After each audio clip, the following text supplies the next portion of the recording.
English dictation 120 words per minute. 5 seconds.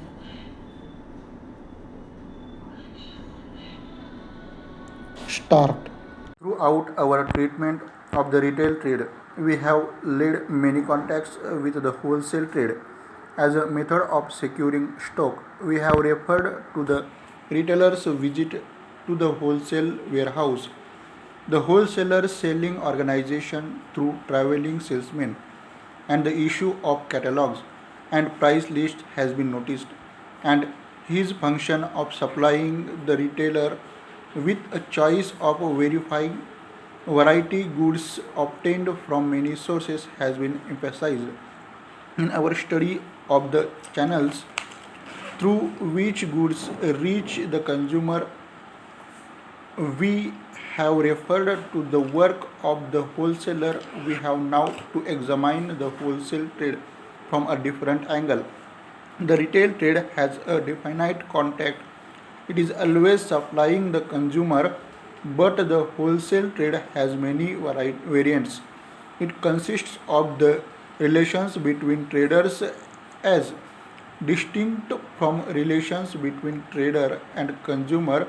Its normal place in marketing is the intermediary step between producer and retailers, but we find that its scope may be much wider. For example, one wholesale organization may deal not with the retailer but with other wholesalers. Paragraph. Normally, the wholesale trade operates through a warehouse and has developed from the time that production ceased to restrict itself to making against orders and extended its sphere to making in the hopes of selling in anticipation of a demand, a place we needed to store goods when they left the producer's hands until they found a final sale. The rise of the warehouse enabled production to be effected on a large scale with the consequent benefit of large scale production, not the least important of which was the cheapening of the cost per unit. Because of the magnitude of his undertaking, the wholesaler has become in most cases a specialist in his particular branch of trade, although the large organizations deal in many classes of commodities. Paragraph.